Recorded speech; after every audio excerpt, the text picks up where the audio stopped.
or the DPS would be up there because based on the amount of damage or the amount of healing that they were doing, because the warrior had the head start, it was always impossible to catch them because there was a hard cap. Once they reached that hard cap, nobody could surpass them.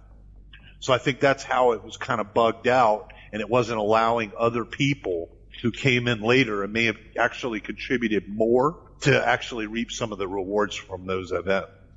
They took away a couple of guild perks, and they modified a couple of them. We actually had our guild perks reset, which is actually nice because we took 3 in the planner, the rift closing, and 3 in the expert, instead of using, I think we had the soul recall or the soul walk, a 10-minute reduction. So it allowed us to change some of that stuff, but what it also did was we have the 3-charge planner, the planner protection, which gives you 30 to your all resistances. Instead of using 1 planner charge like it says now, it actually uses them all. So if you click that, you're going to use all 3 of your planner charges. And the other thing it broke in the guild perks was the guild banner. When you drop the summoning banner, if you have 5 guild banners in your inventory and you drop the flag, it uses all 5 of them instead of just using 1 now. So now you got to kind of micromanage, when you're taking out your guild banners or how many you buy and so on and so forth. Because 50 gold may not seem like a lot, but when you're dropping, 5 plat for 10 of them just to walk around with them, it can add up over time. Oh yeah, most definitely.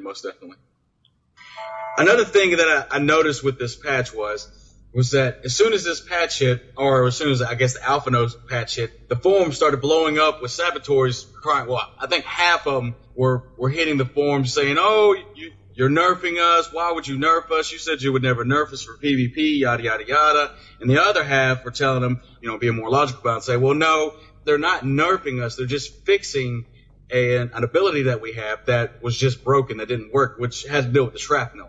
Their little shrapnel ability they have. I don't know if you've read about that or seen about that or heard anything about that. Well, again, my classes weren't touched much. I play a cleric, I've got a warden, I've got a sentinel purifier, and then I've got a justicar.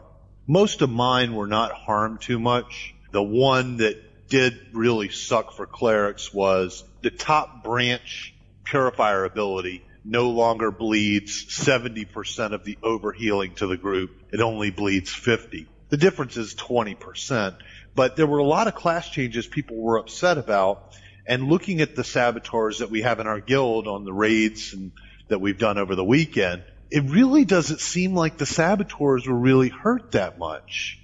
The guys were saying they were doing maybe 50 or 100 less, but from what I'm getting from the tanks and the saboteurs, when they made those changes, it almost sounds like Trion, like you said earlier, is fixing some of the problems that should not have already been there. So saboteurs are more an AE DPS. So a saboteur should be doing a lot of AE DPS, but they're probably going to have a weakness for single targets. And the same thing with the tanks. The tanks were bitching about the warlord and, so on and so forth. And the same kind of thing was happening. It sounds like they're moving more into a structure and saying, okay, you're a single target soul and you're an AE soul. So you need to pick your poison at that point. So if you want to play an AE class, you want to play a ranger or a saboteur. If you want to play a single target, you want to play a blade dancer or a nightblade. And to allow one soul to do both kind of puts them in an OP range, because then you don't even have to change. Everything is all that one soul. And then people get pigeonholed, they get comfortable, and you never see anybody changing out into different souls, which is what Trion developed with the soul system. So I kind of like it, the way that they're changing that up. People just need to learn to adapt. I mean, this is going to happen in every MMO, and people just have to adapt, or, in honesty, they have to go play another game. That's what it comes down to, Yeah, and I completely agree with you. You can't have both sides of the DPS spectrum or both sides of the tanking spectrum when going into a raid or going into an expert dungeon, because then it just kind of makes it more trivial for you or for you, because then you could just say, well, let's just take all saboteurs, and then we'll just have all saboteurs, one healer, and a tank, and then we can just, just rifle our way all the way through this expert dungeon. And I think you hit the nail on the head when you said that, Trion is trying not to make it like that. They don't want cookie cutter classes. They don't want flavor of the months. But what they do want is they want, you to be able to kind of pick and choose what you want in your souls, but they also want to have souls that are situational awareness. If you come up to one situation, you'll use one set of souls. And if you go up to another situation, then you'll use your other set of souls. That's why you can switch out between specs, on the fly, and not take a hit on to your mana or energy or whatever it is that your class uses. Yep. Two of the other ones real quick are Bard and Chloromancer. I keep hearing things about them too. The Chloromancer specifically, we have one guy in our guild that runs a couple different specs with Chloromancer, and his name is Chris. And, he really hasn't been reporting much of an issue with the whole healing only 5 people. However, the Bard, on the other hand, we have, another Bard in our guild, one of our pro Bards, Pakalau, he's kind of reported some issues with now only being able to heal or do certain things to 5 people. So, while we were gauging our raid force in the beginning for 4 bards, and then after testing some things, we then went to a 1 bard system because we figured, well, you know what? We don't need 4 bards. We got an Archon and we got a bard, and that's pretty much all we need. Now, I think people are going to have to start rethinking their raid setups and go back to we need a couple more bards, and we're going to have people play more bards. And bards don't put out the DPS that the other rogue classes do. So there's a lot of sacrifice there, too. So, again, it just comes down to balancing, Yeah, definitely agree. So now when you roll into the raid, now you can have yourself your own little concert with about 5 bards. True that. Play your sweet tune while you're killing the boss. Well, and, with the Archon, too, the Archon a lot of the Archon abilities actually give more than bards give. But the main key of what a bard did do, which really helped the healers, was that AE heals. They could drop a couple of essences or pick up that Spirit Wolf Totem from Expert KB and, really pack in a decent amount of healing. And when I say decent, relative to a regular bard, but, you start proccing on all your heals, and it helps out. It can pick up the people who are taking 200, 300, 400 point ticks versus having to have a dedicated healer, to do that kind of thing. But, the healers could then concentrate more on the spike. So, it really didn't affect us too much, last night when we were in Greenscale. So, I didn't see anything that really alarmed me as far as the bard goes. And the Chloromancers we had 2 Chloromancers with us, and they were doing more healing than the clerics were. So, I'm not really seeing a huge problem with any of those classes either. Oh, right on. So we were talking about patch 1.1. I think we hit a lot of good points with that patch.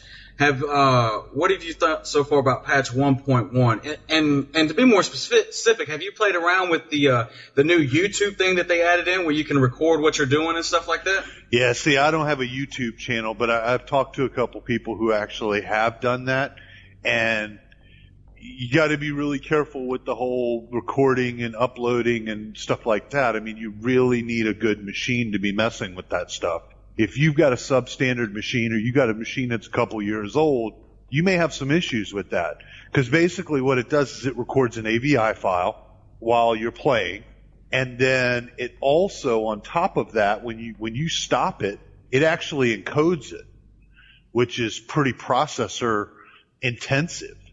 So if you don't have a machine that can keep up with that, you're going to notice some serious latency in the game. I was trying to run last night in Greenscale in ultra mode with a ACT running, advanced combat tracker, and also running a video, and I noticed a little bit of degradation in FPS. And then when it started encoding, I literally had to stop it from encoding because it just completely ground my system almost to a halt. And I've got an overclocked 3.9 Intel quad core. So, I've got the i7. So, I mean, I don't have a slouchy machine, and it still slowed down significantly my FPS. So, it's buggy, it's hit and miss, and I think that as long as you've got a really, really nice system, you're not going to have any issues with it. But people that are going to be more towards the low end systems, or systems that are a few years old, you may want to take heed to, you're making sure that you drop your settings so you're not running on ultra and stuff like that in order to, account for some of the processor that's going to be used. Oh yeah, definitely. I think you hit the nail right on the head with that. Speaking about, your FPS, because I know when I make my recordings in game and stuff, of course I use Fraps when I make recordings, and I play the game on ultra, but when I get ready to do Fraps or make any kind of videos, I always have to drop down to at least down to high, if not a little bit lower, to deal with the hit to my frames that I get when I do that, because it usually, in some cases, it'll drop down 10, maybe 15 frames when you're actually recording, depending on how high of a video you're trying to record at. Yep. Now, one thing I am curious about, and I don't know if Trion had implemented this, because I'm reading the patch notes and I don't see it, but I don't know, you might have been on vent when I was doing it, when I was recording our run through Iron Tombs. What had happened was that when I was recording that run, I actually used up all the space on my hard drive, because I forgot to set Fraps to go to my secondary hard drive, which is the 2 terabyte drive. Yep. Well, anyways, I filled it up. And when it started doing that, my machine was just lagging. I was getting like 3 frames per second. I didn't know what was going on until I finally realized, and I went into my computer management and seeing that, well, I only had like 26 megabytes left on my hard drive. But I get that to say that I wonder if when they made this tool, did they have like a check and balance to say, look, you only have 10 gigs left on your computer. Are you sure you want to make a video? Because you might eat that up, and then you might take a hit to your system when trying to make this video. I haven't seen anything like that. Of course, I'm not close to my cap either. So I don't know. Well, if they didn't, I think that'd be a good thing. That'd be a good thing to implement. But again, at first, when they first released it, they only were allowing people to do 3 minutes at a time. The video could only do 3 minutes, and I kind of thought that was, that was a little shallow, or a little low for people wanting to make videos. And then I noticed in the patch 1.11, they actually upped it to 10 minutes now, so you can make a 10-minute video. Yep. Now, I've checked them out on YouTube, and I've seen a few people who have been using the tool, and it actually looks really nice. I have to say that it does come out really nice. It's just a little bit lower than what you can do with Fraps. Now, all I've seen are 720p videos, so I'm not really 100% sure that if I do it, will it come out in 1080p, or will I be stuck down to 720p? I think you're probably going to be stuck at 720. You're probably right. Yeah, they probably do that to try to help people with their frame rates. Yeah, because recording at 1080 is probably going to lag it even more. Oh yeah, definitely it does. The other thing that a lot of people didn't like, and we're not quite there yet as a guild, but we're headed in that direction,